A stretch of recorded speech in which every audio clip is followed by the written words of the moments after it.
दोस्तों, एनवीएन की बातचीत में आपका स्वागत है। महाराष्ट्र में चुनाव प्रक्रिया बहुत जोर शोर से शुरू है और आज हमारे साथ दो मेहमान हैं, डॉक्टर विवेक कोरडे साहब और श्री राहुल गायकवाड़ साहब। हम इन दोनों से ये जानने की कोशिश करेंगे कि महाराष्ट्र में किस तरह से चुनाव का प्रचार प्रसार चल रहा है। तो आप दोनों का इस कार्यक्रम में स्वागत है। मेरा पहला सवाल डॉक्टर कोरडे से है। डॉक्टर साहब ये बताएं कि यहाँ पर दो बड़ी अगाड़ी है, महाविकास अगाड़ी और महायुति। तो इन दोनों में कौन आगे चल रहा है, कौन पीछे चल रहा है, आपका क्या ख्याल है? देखिए, जो 2-4 महीना पहले जो लोकसभा के इलेक्शन हुए, उन लोकसभा के इलेक्शन में ऐसे 155 विधानसभा कॉन्स्टिट्यूएंसीज है जहां महाविकास आघाड़ी आगे थी। और ऐसी कोई घटनाएं नहीं हुई है कि इसमें कोई बदलाव देखने को मिलेगा। उल्टी जो घबराहट मुझे दिख रही है तथाकथित महायुति के पक्ष में, तो कहीं लाडली महिला को 1,500 रुपया दे रहे हैं, किसी भाई को कुछ देने की ऑफर दे रहे हैं, फिर हम ऐसा करेंगे, हम वैसा करेंगे। लेकिन हमें 4 बातें ध्यान में आई है जैसे ये चुनाव घोषित हुए। एक तो सबसे पहले ये जो खुद को मजबूत गठबंधन करके जो युति क्लेम करती है, उनमें सबसे पहले हमने ये देखा कि गठबंधन का एक नेता सभा में रोते रोते ये कहता है कि जो गलती मैंने की थी लोकसभा के चुनाव में, उस गलती को आप क्यों दोहरा रहे। दूसरा, एक उनको जिसको टिकट नकारा गया, वो तो सीधा आत्महत्या की धमकी देके गुल हो जाता है। तीसरी बात हमने देखी कि ये 3 लोगों का गठबंधन है, लेकिन उसमें से एक जो पार्टी है जो खुद को दुनिया की सबसे बड़ी पार्टी समझती है, उन्होंने तो चौथे ही पार्टी को समर्थन दे दिया और अपने ही गठबंधन के उम्मीदवार को अकेला छोड़ दिया। ये जो सब हम देखते हैं इसमें, क्योंकि ये जो गठबंधन वो कितना भी कहे कि हमारा सबसे बड़ा नैसर्गिक गठबंधन है, लेकिन वो युति में एक आपसी और इतने बुनियादी विरोध है कि जिसमें का एक बड़ा मंत्री ऐसा कहता है कि जब मैं मंत्रिमंडल की बैठक में बैठता हूं अजित पवार जी के बाजू में, तब मुझे उल्टी आती।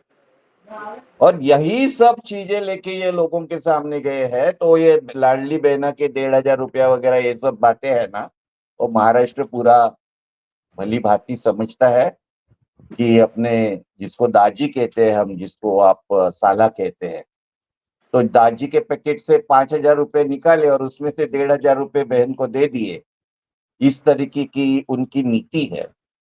और दूसरी जो कोशिश भरपूर चली है कि महाराष्ट्र में एक जात के आधार पर लोगों को बांट देने का, वो इसी के वजह से चली है कि उनको बिल्कुल खातरी है कि हम ये चुनाव जीतने वाले नहीं हैं।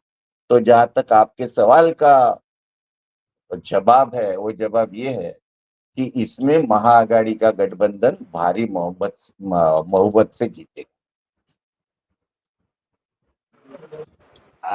गायकवाड़ साहब, मेरा आपसे प्रश्न ये है, अभी डॉक्टर साहब बता रहे थे लोकसभा चुनाव की बात।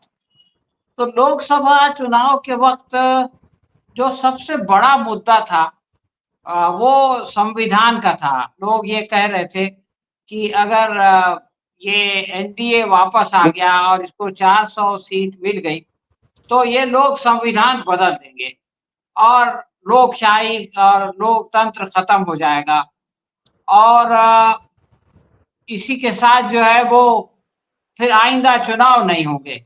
इस तरह की बातें हो रही थी कि संविधान खतरे में है, लोकतंत्र खतरे में है और उसकी वजह से लोगों ने बड़े पैमाने पर, खास तौर से महाराष्ट्र और उत्तर प्रदेश में बीजेपी के खिलाफ और एनडीए के खिलाफ वोट दिया।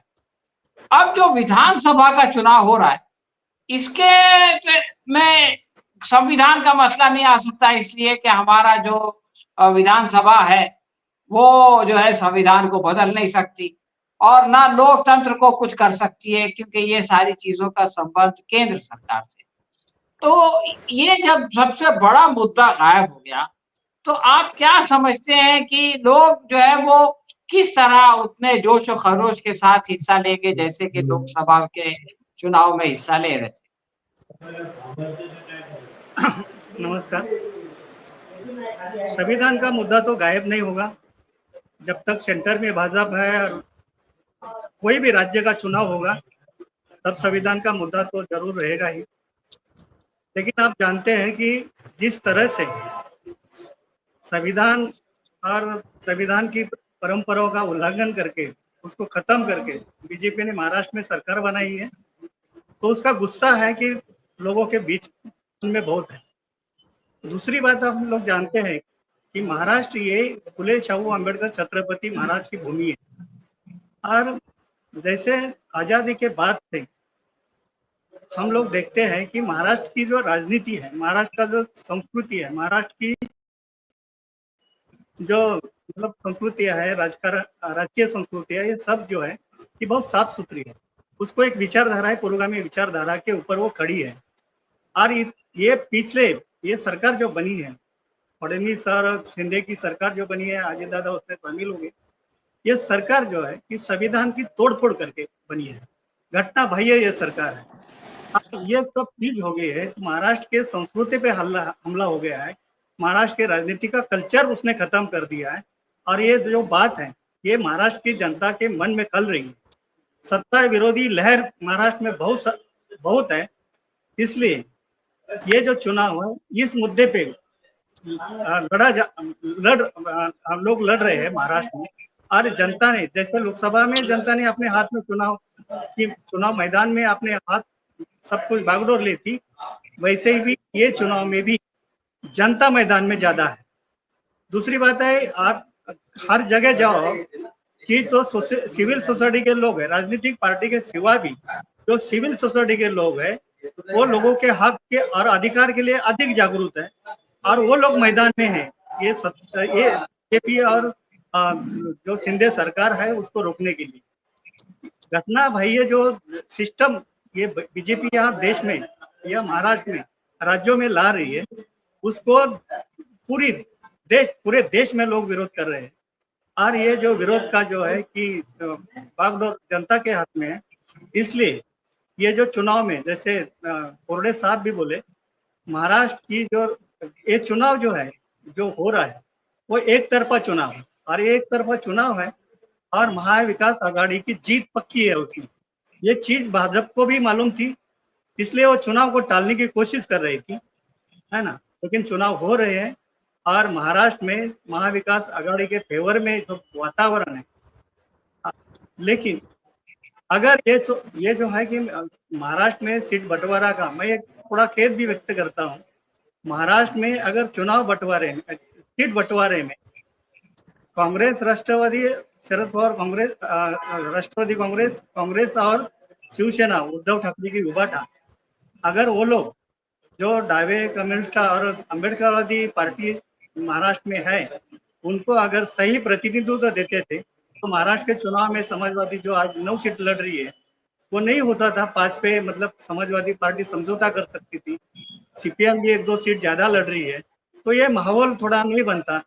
अगर माहौल एकदम पॉजिटिव बनाने का था तो ये जिम्मेदारी महाविकास आघाड़ी के जो प्रमुख दल है, कांग्रेस, राष्ट्रवादी और शिवसेना, उनकी भी जिम्मेदारी और बहुत बड़े नेता है, देश का नेतृत्व करने वाले लोग हैं, उन्होंने जरा थोड़ा ये बात को मतलब अगर सही ढंग से अगर सीट बंटवारा करते तो ये सब नहीं होता। तो भी इतना होने के बाद भी असीम भाई की आप अबू असीम आजमी महाराष्ट्र के जो समाजवादी पार्टी के अध्यक्ष है, उनको जितनी भी कल उन्होंने बीकेसी में संबोधित भी किया सभा को, उन्होंने ये कहा जहां हमारा कैंडिडेट लड़ रहा है वो हमारे कैंडिडेट के लिए प्रचार करेंगे, लेकिन बाकी पूरी जगह महाविकास आघाड़ी के जितने भी उम्मीदवार हैं उनको जिताने की हम लोग कोशिश करेंगे और पूरे महाराष्ट्र में समाजवादी पार्टी ने आपका अपने हमारा जो नेटवर्क है, हमारे जो कार्यकर्ता है और प्रभाव वाले क्षेत्र है, वो सब जगह पे हम लोग ने पार्टी के कार्यकर्ता और पदाधिकारियों को आदेश दिया है और हम लोग जोर शोर से ये चुनाव में महाविकास आघाड़ी के उम्मीदवारों को जिताने की कोशिश कर रहे हैं। महाराष्ट्र में घटना बाह्य सरकार बनी है, उसको उखाड़ फेंकने के लिए समाजवादी पार्टी का हर कार्यकर्ता हर मतदान क्षेत्र में तैयार है। इसलिए ये जो इनका जो राजनीति का जो पराभव है, महाविकास आघाड़ी की जीत है, वो पक्की है। पूरे बहुमत के साथ हम लोग महाविकास आघाड़ी के महाराष्ट्र में सत्ता प्रस्थापित हो जाएगी। मैं आपको ये वादा। डॉक्टर कोडे साहब, आप दोनों की ये राय है कि भाई एक बड़ी लहर है और एफडीए की जीत पक्की है, और इसी तरह की बातें हरियाणा इलेक्शन से पहले भी हो रही थी। लोग कह रहे थे कि भाई कम से कम हवा चलेगी या आंधी आएगी या सुनामी आएगी, लेकिन हमने देखा कि जब नतीजे निकले तो कुछ उल्टा हो गया। तो आप क्या समझते हैं कि महाराष्ट्र में जो कुछ अभी आप लोग अपेक्षा कर रहे हैं, कहीं कुछ ऐसे अंडर करंट तो नहीं है जो कि इस पूरे जो प्रकृति है, जो हवा है, जो लहर है, उसको उलट सकती है, इसलिए कि लोकसभा में बहुत बड़ी कामयाबी के बावजूद दोनों घटकों का जो मतों का अंतर था वो बहुत कम था और 1% से भी कम के अंतर दोनों घटकों को मिले थे। तो ऐसे में जबकि दोनों बिल्कुल नज़दीक-नज़दीक थे और फिर अब विधानसभा का चुनाव हो रहा है, तो कौन से फैक्टर ऐसे हो सकते हैं जो कि स्पॉइलर हो सकते हैं डॉक्टर? देखिए, मैं एक जिम्मेदार कार्यकर्ता हूँ, बाकी मेरा सब छोड़ दो। तो आपका सवाल का जवाब मैं देने का कोशिश करूंगा, लेकिन जो आपने जो गायकवाड़ साहब को जो बराबर नाम ले रहा हूँ ना मैं, गायकवाड़ साहब को जो सवाल पूछा था कि संविधान का मुद्दा खत्म हुआ। देखिए सलीम साहब, आप एक बात ध्यान में रखना कि मेरा एनालिसिस ये है, राष्ट्रीय स्वयंसेवक संघ की जो स्थापना हुई, वो स्थापना ही इसीलिए हुई कि इस देश के महात्मा गांधी ने जो आंदोलन किया था देश के स्वातंत्र के लिए, उस स्वातंत्र संग्राम में सभी धर्म और जाति के तबकों को शामिल किया था और उनके उत्थान का आशय उससे जोड़ दिया। एक बात पक्की थी कि इसके बाद में जो भी शासन आएगा वो डेमोक्रेटिक शासन रहेगा जिसका भी, और उसमें सभी वर्गों को उसकी जो इस देश में संख्या है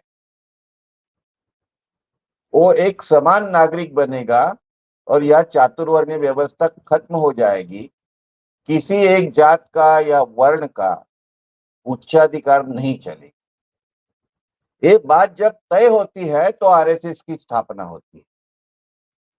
तो आरएसएस की स्थापना ही इसीलिए हुई कि इस देश में हजारों सालों से जो एक विषम वर्ण व्यवस्था चल रही थी, विषम जाति व्यवस्था चल रही थी और जात और वर्ण के नाम से शोषण हुआ था, वो शोषण बरकरार रखने के लिए ही आरएसएस की स्थापना की गई।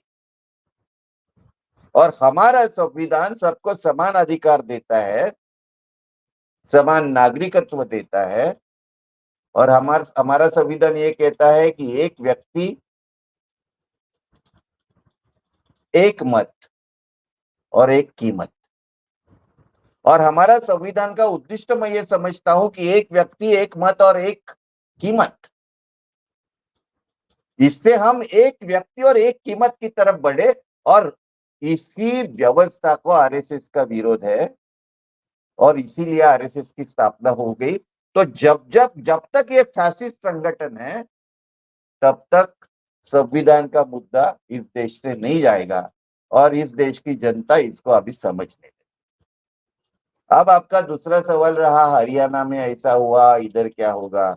देखिए, मैं ये पोजीशन में नहीं हूं कि आपके प्लेटफॉर्म से मैंने हरियाणा में क्या हुआ मैं इतना ही बताता हूँ, हरियाणा में कांग्रेस का वोट शेयर 11% बढ़ा, बीजेपी का वोट शेयर 3% बढ़ा। कुछ गलतियां हमसे हुई होगी, कुछ गलतियां अभी जो आपने सुना उन जैसे पार्टियों से हुई होगी। इसके वजह से जो हरियाणा में हुआ वो रिजल्ट आपके सामने है। लेकिन हरियाणा के रिजल्ट से हम बिल्कुल निराश नहीं है, और महाराष्ट्र और हरियाणा में बहुत फर्क है। तो आप बिल्कुल अलग और महाविकास आघाड़ी के बाजू में महाराष्ट्र के सारे चुनाव के परिणाम आपको नजर आएंगे। डॉक्टर साहब, आपने एक मत की बात की और एक मत और समानता की बात। लेकिन हम ये देखते हैं कि आज़ादी के 75 साल बाद भी अ, जो है वो जाति जनगणना की ज़रूरत पड़ती है या जरांगे पाटिल जैसे लोगों को क्वेश्चन करना पड़ता है और फिर वो इलेक्शन लड़ने का इरादा करते हैं और फिर वो ये कहते हैं कि नहीं, मैं इलेक्शन नहीं लड़ूँगा। तो ये जो कुछ हो रहा है कि लोगों को अब भी बेचैनी है कि जो उद्देश्य रखा गया था आज़ादी के वक़्त, वो उद्देश्य हासिल नहीं हुआ और हमको इसके लिए लड़ना पड़ रहा है और इसके लिए लोग राजनीतिक संघर्ष भी करने की कोशिश करते हैं। बात जो है वो उससे हट भी जाते हैं। तो एक तो इन जनरल ये जो असंतोष है, इसके बारे में कुछ बताएँ और दूसरे ये कि जरांगे आप एक एक पाटिल एक का एक ही ले लो। हड़ताल करना। जरांगे पाटिल बाद में लेंगे। अब ये जी, 75 साल के बाद भी क्यों चल रहा है, मैं आपको जी, एकदम मैंने आपके दर्शकों को भी समझाने की कोशिश करता हूँ और आपको भी समझाता हूँ। देखो, हमारा जी, जी, संविधान हमें इक्वालिटी देता है। वो इक्वालिटी 3 फील्ड में हमको देता है। एक तो पॉलिटिकल इक्वालिटी देता है, सोशल इक्वालिटी देते हैं और इकोनॉमिकल इक्वालिटी। अभी पॉलिटिकल इक्वालिटी तो हमने एक फटके में दे दी। मैंने शुरू में ही कहा कि एक व्यक्ति एक मत एक कीमत। अभी ये पॉलिटिकल इक्वालिटी मिली, लेकिन एक व्यक्ति के एक मत और एक कीमत की तरफ जाने से एक व्यक्ति और एक कीमत की तरफ हम नहीं बढ़े। एक व्यक्ति, समान मूल्य, इस तरफ जो बढ़ने की जो प्रोसेस थी, वो प्रोसेस में सोशल जस्टिस था, सोशल इक्वालिटी थी और इकोनॉमिकल इक्वालिटी।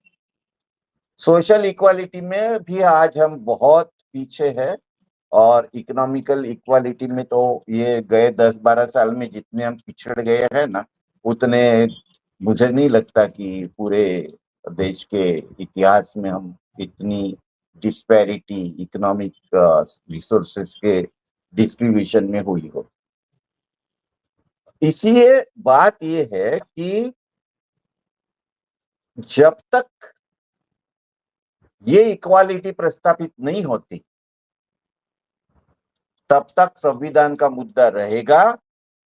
क्योंकि हमारा संविधान हमको इक्वालिटी देता है, वो पॉलिटिकल इक्वालिटी देता है, सोशल इक्वालिटी देता है और इकोनॉमिक इक्वालिटी देता है। और जब तक ये तीनों बातें पूरी नहीं होगी, तब तक संविधान का मुद्दा रहेगा और हम उसको रखेंगे संविधान लोगों के सामने। अभी आपका मुद्दा आया, इतना होने के बाद भी आज भी लोग रिजर्वेशन के लिए क्यों तरसते हैं। तो ये यही तो है ना कि समाज में जो अनइक्वालिटी है, वो देखिए, उसमें सोशल इक्वालिटी कुछ भी हो, लेकिन एक दिखाया जाता है कि सोशली बैकवर्ड है वो इकोनॉमिकली भी बैकवर्ड। और इसलिए आजकल इकोनॉमिकली जो बैकवर्ड है वो भी खुद को सोशली बैकवर्ड समझने लगे हैं। इसके वजह से ये सब रिजर्व, और उन्हें ऐसा लगता है कि रिजर्वेशन के वजह से कुछ एक तबके में बदलाव उन्होंने देखा है, तो शायद हमें भी अगर रिजर्वेशन मिलेगा तो हमारी भी स्थिति में फर्क आएगा। इसलिए ये रिजर्वेशन की बात आती है। अब आपका सवाल रहा, स्वातंत्र मिलने के बाद 75 साल के बाद भी ये नौबत क्यों आई। तो ये क्यों आई, इसके लिए अलग अलग पहलू है, लेकिन मैं आपको एक बात बताता हूँ कि हम वैसे तरक्की तो बहुत हुई है, विषमता भी उतनी ही है, लेकिन उसके आरंभ स्थल बदले। यानी आजकल आपको कोई बिल्कुल पाँव में चप्पल नहीं है ऐसे भी लोग नहीं मिलेंगे। यानी दोनों बातें मैं सामने रखूंगा कि एक समाज में देखते हैं कि एक जगह पे बहुत पैसे उड़ाए जा रहे हैं, मौज मस्ती की जा रही है, और दूसरी जगह पे बच्चे के एजुकेशन के लिए पैसे नहीं है। ऐसे इसमें लोगों को लगता है कि हमें भी अगर रिजर्वेशन के लाभ मिले तो हमारे बच्चे पढ़ेंगे, अच्छी नौकरियां मिलेगी। इसके वजह से ये आ रही है। अभी जरांगे पाटिल ने क्यों पहले खड़ा करने का किया, बाद में क्यों नहीं किया, उसके पीछे जो पॉलिटिक्स है वो जरांगे जाने, वो मैं क्या जाने। अच्छा डॉक्टर साहब, ये जो आपने बताया कि भाई संविधान विरोधी लोग हैं, ये तो पिछले 10 साल से समझो हम ये कह सकते हैं कि पूरी तरह से पावर में आए। उसके पहले जो उनकी सरकार थी वो जो है वो बैसाखियों पे थी और अब फिर बैसाखी पे आ गई है किसी न किसी हद तक। तो बाकी जो टाइम था वो तो वो लोग सत्ता में थे जो उस संविधान के रक्षक थे। उस संविधान को उन्होंने बनाया था, जिसके ज़रिए से जो है वो विषमता को दूर होना था। बल्कि मैंने तो यहाँ तक सुना है कि डॉक्टर बाबा साहब अम्बेडकर ये एक्सपेक्ट कर रहे थे कि 10 साल के अंदर जो है, वो ऐसी सिचुएशन आ जाएगी कि रिज़र्वेशन की ज़रूरत ही नहीं पड़ेगी। लेकिन अब भी जो है वो नई-नई माँगें हो रही हैं। वो सिचुएशन उन लोगों के लिए नहीं आई कि रिज़र्वेशन की ज़रूरत नहीं पड़ी। तो इसका क्या कारण आप देखते हैं? देखिए, पहले ये 10 साल का जो भ्रम है ना, वो आपके दिमाग से निकाल लेना। डॉक्टर बाबा साहब अम्बेडकर जो 10 साल की बात कर रहे थे वो पॉलिटिकल रिजर्वेशंस के बारे में कह, जो सोशल और इकोनॉमिकल रिजर्व, सोशल और एजुकेशन, इसमें जो रिजर्वेशंस है उसके बारे में डॉक्टर बाबा साहब अम्बेडकर की वो बात नहीं। जो रिजर्व कॉन्स्टिट्यूएंसीज है वो कॉन्स्टिट्यूएंसीज 10 साल के बाद रद्द करनी चाहिए, ऐसा डॉक्टर अम्बेडकर का मत था और डॉक्टर बाबा साहब अम्बेडकर ने ये मत रखा था। लेकिन 10 साल में ऐसे कोई हमें दिखने को नहीं मिला, इसलिए वो हर 10 साल में वो जो पॉलिटिकल रिजर्वेशन है वो बढ़ते रहे। लेकिन ये जो आरएसएस वाले लोग हैं वो प्रचार ये करते हैं कि डॉक्टर बाबा साहब अम्बेडकर ने कहा था कि रिजर्वेशन सिर्फ 10 साल रहनी चाहिए और 10 साल के बाद वो निकालनी चाहिए। फिर भी देखो अभी 70 साल पलट गए, फिर भी रिजर्वेशन वैसे के वैसे रखे हैं। देखो, जब तक समाज में जात रहेगी, जातिगत ऊंच नीचता रहेगी, तब तक समाज में रिजर्वेशन रहेगी। ऐसा नहीं है कि रिजर्वेशन के वजह से जाति पैदा हुई है। इन लोगों ने जाति पैदा की इसलिए रिजर्वेशन है, और जब तक ये लोग जाति की राजनीति करते हैं, हिंदू समाज में जाति व्यवस्था है, मुस्लिम समाज में जाति व्यवस्था है, क्रिश्चियन समाज में जाति व्यवस्था है, क्योंकि यहाँ के सब हिंदू मुस्लिम क्रिश्चियन और बौद्ध जो भी है वो इसी समाज के घटक है और अपनी जाति व्यवस्था बिल्कुल वैसे की वैसी लेके गए हैं। इसलिए सभी पिछड़े जातियों को, जो सामाजिक दृष्टया पिछड़े हैं, उनके लिए रिजर्वेशन है, और सामाजिक पिछड़ापन जब तक नहीं जाता तब तक रिजर्वेशन रहे और रहना चाहिए। ये अम्बेडकर के नाम से बताया जा रहा है, वो झूठ बता जा रहा है, बिल्कुल झूठ बताया जा रहा है। अच्छा डॉक्टर साहब, आपने बताया कि भई जो है वो जाति व्यवस्था है और जाति व्यवस्था जब तक रहेगी तब तक रिज़र्वेशन रहेगा।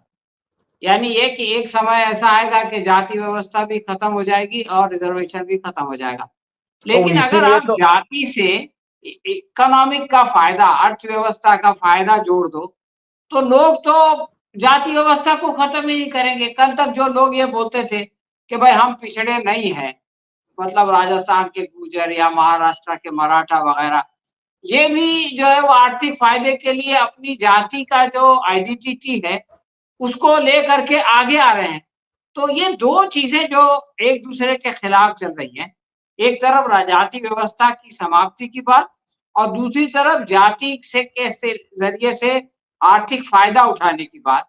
बल्कि अब तो ये भी कह दिया गया कि ईडब्ल्यूएस में बाकी लोगों को भी जो है वो हम रिज़र्वेशन देंगे। तो ये दोनों चीज़ें एक-दूसरे से कैसे मेल खाएगी और कैसे ये काम करेगी आगे चल के? देखिए, ये जो आपके मन में जो सवाल है ना, इस सवाल में ही उसका उत्तर है। हम ये कह रहे हैं कि सामाजिक दृष्टिया जो मागास है, जिनको तथाकथित नीचा समझा गया, नीची जात समझी गई, उन लोगों को समाज के मुख्य प्रवाह में लाने के लिए ये रिजर्वेशन है। हमारे यहाँ जो जाति को नीची मानी गई, उनका शोषण हुआ और उस शोषण के वजह से वो सब लोग दरिद्री है, गरीब है, ये भी बात उतना ही सही है। तो जब तक इनको एक सामाजिक प्रतिष्ठा प्राप्त नहीं होती और समाज की तथाकथित ऊंची जाति और इनमें जो फर्क आज किया जाता है वो फर्क नहीं किया जाएगा, तब तक तो रिजर्वेशन रहना चाहिए। और जो भी उससे आर्थिक लाभ होंगे, क्योंकि बीच में तो मोहन भागवत ने कहा था ना कि हमने हजारों सालों से उनको लूटा है, उनके ऊपर अनन्य अत्याचार किए हैं, तो उसमें और 100-200 साल रहेंगे, इतना नहीं रहना चाहिए। वो हम आज नहीं तो कल एक समाज करके एक होना हमें जरूरी है। लेकिन इसके वजह से अगर समाज में रिप पैदा होती है और अगर कोई पैदा होती है ऐसा मानता है और पैदा करता है, तो मुझे लगता है कि हम समाप्ति की ओर नहीं, वो उसको कॉन्क्रीट करने की तरफ बढ़े। और जब तक ये आरएसएस जैसे लोग रहेंगे, वो जो एक जगह पे बोलेंगे कि रिजर्वेशन बराबर है और दूसरी जगह के बोलेंगे कि बटेंगे तो कटेंगे, तो इसमें कोई ज्यादा फर्क आएगा ऐसा मुझे लगता नहीं। क्योंकि मैं ये मानता हूं कि only safe fascist is the dead fascist, और वो आज कुछ भी बोलेंगे, कल और दूसरा कुछ बोल सकते हैं। डॉक्टर साहब, जरांगे पाटिल के मामले को तो आपने कहा कि ठीक है, जरांगे पाटिल से पूछें कि भाई उन्होंने क्यों उपोषण किया था और क्यों नहीं नहीं, इलेक्शन मैंने में नहीं, मैं इतना इतना ये नहीं हूं, मैं इतना जिसको ऑडेसिटी मेरे में नहीं है आप जैसे बुजुर्ग आदमी को ये बोलना। मैंने ये कहा कि जरांगे पाटिल ने कैंडिडेट खड़ा करने का निर्णय क्यों लिया और बाद में नहीं खड़ा करने का निर्णय क्यों लिया, वो वही बता सकते, हम क्या जी बता सकते हैं उसमें। मैंने ये नहीं कहा कि वो, ऐसा नहीं करता हूँ। जी जी, चलिए करेक्शन हो गया। मैं एक और सवाल इससे मिलता जुलता करना आप चाहता 10 हूँ सवाल पूछो मुझे, एक नहीं कि 10 सवाल राज पूछो। ठाकरे साहब जो है वो महाराष्ट्र की जो राजनीति है, इसमें बिल्कुल उर्दू में हम लोग कहते हैं सीमा सिफत पारे की तरह, कभी इधर कभी उधर और कभी इसके साथ कभी उसके साथ। और आजकल ऐसा लग रहा है कि वो किसी के साथ नहीं है और कोई उनके साथ नहीं है। तो आपका क्या आकलन है, वो किस तरह से देखो, मैं इस चुनाव आपने को प्रभावित आपने करने जा मैंने रहा है? शुरू में जो कहा वो आपने सुना नहीं। जी, शुरू में मैंने जो रेफरेंस किया कि ये जो 3 पार्टी है तथाकथित युति में मजबूत, उसमें से एक पार्टी ये कह रही है कि ये तीसरे को जो मुहिम में खड़े हैं उनको समर्थन दे रहे हैं हम। आपने, जी। मैंने बोला ना शुरू में ही ये। जी हाँ, जी तो हाँ। आप इशारे आप में इस बात कही आपने। आप आप इस बात ऐसी अगर दिमाग में भी कहीं है कि ये स्वतंत्र रूप से खड़े हैं, तो आप छोड़ दो। देखो, इनके पास ना कोई नीति है, ना इनके पास कोई प्रोग्राम्स है। ये क्या कहते हैं राज साहब, इस साल मुख्यमंत्री बीजेपी का बनेगा। अभी ये भविष्यवेत्ता कब से बन गए मुझे मालूम नहीं। और अगले साल मनसे का बनेगा 2029। अब जिस पार्टी को 1.25% वोट नहीं मिलता है, वो लोग अगली बार सत्ता में आने की सपने देख रहे हैं, और वो भी सिर्फ इलेक्शन के समय पे अलग अलग भूमिका लेने वाले लोग। तो ये बात मेरे समझ के बाहर है, ये लोगों को बेवकूफ बनाने का एक तरीका है। अब इसका असर क्या होगा, आपने मुझे पूछा तो मैं बताता हूँ कि महाराष्ट्र का इलेक्शन ये बाइपोलर इलेक्शन होने वाला है। ये वोट में सेंध मारने की जो बीजेपी की राजनीति है ना, उन्होंने लोकसभा में भी अपनाई थी। एक वंचित आघाड़ी करके एक आघाड़ी खड़ी थी, 38 कैंडिडेट खड़े किए थे, 2 छोड़ के 36 लोगों के डिपॉजिट गए। बस जो वंचित अघाड़ी के साथ लोकसभा के चुनाव में हुआ वही मनसे के कैंडिडेट के साथ इस समय होने वाला है। पहली तो बात थी हम सब जगह पे लड़ेंगे, कैंडिडेट खड़े किए, कर सके 134, आधे से जगह पे खड़ा करने के लिए कैंडिडेट नहीं। और आप सोचते हैं कि इनका क्या असर हो जाएगा? इनका कुछ असर नहीं होएगा। 1-2 जगह पे ऑटो पे सेंध मार सकते हैं, जिसके लिए उनको खड़ा किया गया है वो मकसद जितने बड़े पैमाने पे होगा ऐसा आपको लगता है, ऐसा कुछ होने वाला नहीं है, क्योंकि महाराष्ट्र की जनता सुबुद्ध है। हमने कहा कि राज ठाकरे कह रहे हैं कि भाई अगला बीजेपी का बनेगा, उसके बाद एमएनएस का बनेगा। आपके ख्याल में अगला मुख्यमंत्री महाराष्ट्र का किस पार्टी का बनेगा और कौन बनेगा? देखिए, महाराष्ट्र का जो आज तक जो हमारा देश का कॉन्स्टिट्यूशन है ना, वो कॉन्स्टिट्यूशन प्रेसिडेंशियल कॉन्स्टिट्यूशन नहीं। हम पार्लियामेंट्री डेमोक्रेटिक सिस्टम को फॉलो करते हैं। पार्लियामेंट्री डेमोक्रेटिक सिस्टम में जो नुमाइंदे चुन के आते हैं जनता के, वो इकट्ठे बैठते हैं और अपना मुख्यमंत्री तय करते हैं। तो हम बहुमत में तो आने वाले है ही। अभी हम सब बैठेंगे, मैं ये नहीं कहता कि जिसके ज्यादा चुन के आएंगे उसी का बनेगा, उसका बनेगा, ये स्पेक्यूलेशंस में नहीं करता हूं। लेकिन हम काफी समझदार लोग हैं। हम महाराष्ट्र के हित में जो होगा वो निर्णय हम लेंगे। और आप देखेंगे चुनाव परिणाम आने के बाद 24 घंटे के अंदर आपको महाविकास आघाड़ी का नेता चुना हुआ नजर आए। आज हमने कितने भी सीट शेयर के वजह से कितने भी मतभेद आपसी हुए होंगे, वो मतभेद है, हमारे में कोई मतभेद नहीं है। ये जो संविधान विरोधी शक्ति है, ये ईडी, सीबीआई, इनकम टैक्स की जो सरकार है, ये वॉशिंग मशीन की जो सरकार है, और ये जो आरएसएस की फैसिस्ट सरकार है, इस सरकार को हराना, इस देश के प्रजातंत्र को एक चोट लगाई है इन लोगों ने पार्टियां फोड़ के। ऐसे पार्टी तोड़ने वाले नॉन डेमोक्रेटिक लोगों को हराना, इसलिए तो हम इकट्ठे आए हैं और हम पूरा विश्वास है कि हम इसमें विजयी होंगे। और एक बात, अगर आपके पास सब सवाल खत्म हुए होंगे आपके, तो जी मैं जी। एक बात कहता, देखिए, आप हरियाणा बिरियाना इनकी और महाराष्ट्र की तुलना मत करो। इस सेक्युलरिज्म, ये महाराष्ट्र को अलग से किसी ने सिखाने की जरूरत नहीं है। महाराष्ट्र में छत्रपति शिवाजी महाराज हो, आपको और आपके दर्शकों को मालूम नहीं होगा तो मैं ये कहता हूं कि ये लोग जो आरएसएस वाले लोग हैं, वो शिवाजी को हिंदुओं का राजा करके सामने लाने की पेशकश करते हैं। लेकिन शिवाजी महाराज के जो प्रमुख तोपची थे, वो तोपची एक मुस्लिम थे। शिवाजी महाराज के जो वकील थे, वो वकील हैदर अली थे, वो भी मुस्लिम थे।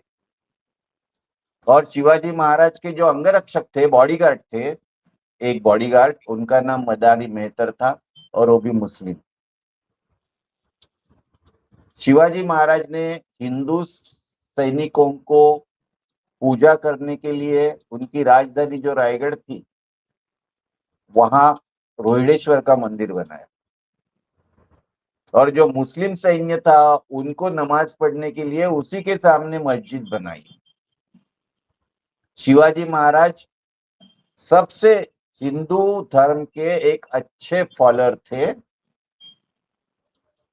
हमारे में कहते हैं कि मरणांतानी वैरानी, एक बार आदमी मर गया तो हमारा बैर भी खत्म हो गया उसके साथ। अफजल खान शिवाजी को मारने के लिए आया था, शिवाजी ने उनको मारा, लेकिन आज भी और आएगा इस पर आपको उनकी कबर देखने को मिलेगी। वो कबर शिवाजी महाराज ने बनाई। तो ये जो सेक्युलर परंपरा है, यानी शिवाजी महाराज ने अपने सैनिक को ये कहा था कि कहीं आपको बाइबल या कुरान का प्रत मिले तो किसी धार्मिक मुसलमान को उससे इज्जत के साथ उसको दे दो, उसका बेइज्जत मत करो। इसका ये महाराष्ट्र की सीख है। ऐसे महाराष्ट्र में उनकी जो विभाजन की नीति है वो बिल्कुल चलने वाली नहीं। 2014 और 19 में क्यों चला? वो तो बहकाया गया लोगों को ये बताया गया कि अच्छे दिन आने वाले हैं, पेट्रोल 30 रुपए में होने वाली है, बहुत गई महंगाई की मार, अब की बार उनकी सरकार। ये सब इसके वजह से महाराष्ट्र की जनता फंस गई। एक बार फंसी, दूसरी बार फंसी, तीसरी बार महाराष्ट्र की जनता ने उनको जगह दिखाई है, और जो जगह दिखा के भी वो ठिकाने पर नहीं आए, वो पूरा ठिकाना महाराष्ट्र की जनता उनको ये विधानसभा की चुनाव में दिखाएगी, इसका मुझे पूरा विश्वास है। बहुत बहुत शुक्रिया डॉक्टर साहब, आपने बहुत विस्तार के साथ पूरी पॉलिटिकल सिचुएशन और उसके पीछे जो उसका आइडियोलॉजिकल जो सपोर्ट है, जो बैकग्राउंड है, वो भी समझाया। हम आगे भी आपसे इस तरह के विषय पे बात करते रहेंगे। धन्यवाद। बहुत बहुत धन्यवाद आपको।